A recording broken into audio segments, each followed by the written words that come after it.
jeg præsenterer dig en nyhed her til 2014. Den nye Seaskins Hotwire 2014 543 mm våddragt. Det er den her hængende her. Design på våddragten er en sort grålig neopren Future Fit. Og så med grøn, som I nok kan se, limninger. Hele våddragten er dobbeltlimen, så den er limen på yderside og inderside af alle syninger. Det er gjort for at isolere våddragten og holde vand ude for våddragten. Udover det er våddragten bygget op på forsiden og på bagsiden af våddragten. Det kan se, det skinner lidt mere, selv den kurve her, med Seaskin Airlock. Det betyder altså, at det her skin her, det er lavet, fordi der er flere og flere i dag, som ikke kun paddesurfer i våddragten, men faktisk bruger dem til kitesurfing, bruger dem til windsurfing, bruger dem til andre sejladssport, hvor man simpelthen er over vandet. Når du er over vandet, så er det klart, at vinden blæser, så er der en chill-faktor, der er meget højere. Derfor det, jeg sat på, det er vindafvisende, og holder simpelthen vinden væk fra kroppen meget mere. Det er sindssygt fedt, og giver rigtig meget varme til særligt dig, der kitesurfer eller windsurfer.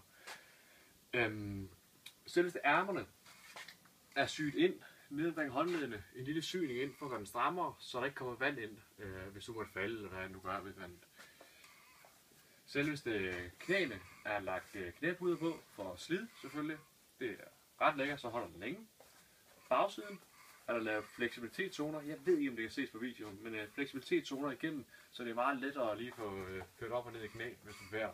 Det skal stort set alle bruge.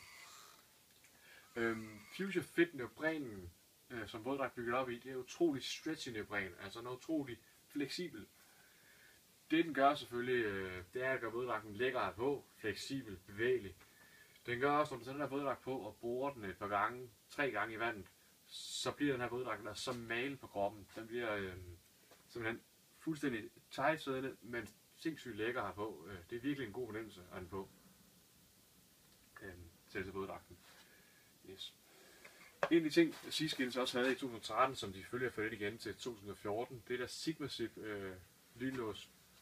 Der Sigma-Zip lynlås, det er front shipper, ligesom det er på alle deres våddragter, altså et lynlås på brystkassen. Der er rigtig mange, der klager og siger, at vi vil ikke have lynlås på brystkassen, vi vil have dem bagpå, fordi så er det meget lettere at komme ud og ind af våddragten.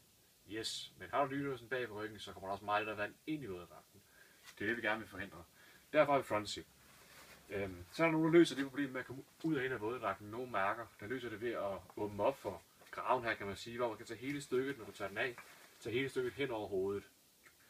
Det er meget fint, når du skal ind og ud af den. Problemet er bare, at der kommer meget lettere vand ind, både den ene og den anden side.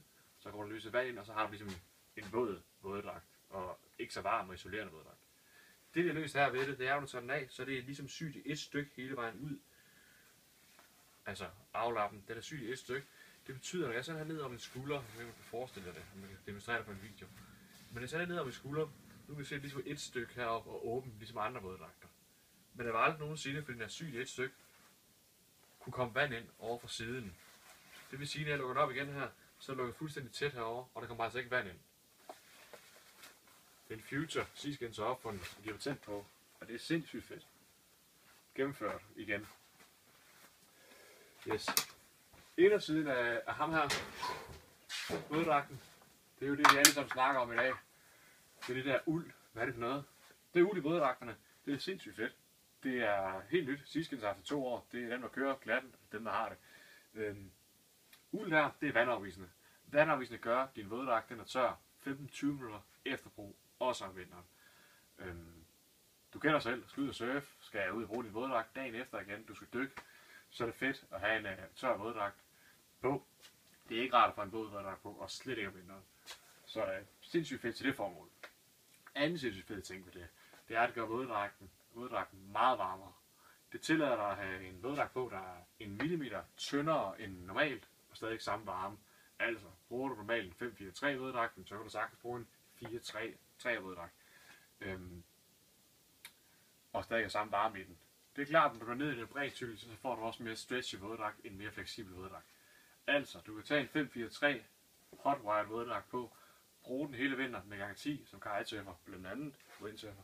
Hold varmen og have det sindssygt fedt i en stretchy våddragt. Det er sgu lækkert altså. Det er rigtig fedt. Resten af våddragten er bygget op med pullybro, indvendig neopren, 4 mm og 3 mm over skuldrene. Polypro er vandafvisende, isolerende og utrolig varm. Det er også lækkert. Det synes jeg er rigtig fedt detalje. Så er der våddragten, som du nok kan se på alle syninger, den er limet indvendigt, så der ikke kommer vand i våddragten, og den holder længere tid. Vi har testet den her våddragt, og vi har testet vores anden Hotwire 654, som også er på Danmark.dk. De testede op mod en Patagonia våddragt, de testede op mod en Rip Curl Flashbomb våddragt, som også er rigtig gode våddragter. Den, som de fleste snakker om og sammenligner den her med, hvor det her det er altså guldet, den er også lidt dyre selvfølgelig, det er Rip Curlen. Rip Curlen har den til fordel, at den tørrer et par minutter hurtigere end den her. Men varmen i den her og fleksibilitetszonerne i det her, altså Future Fit neopren, er langt federe.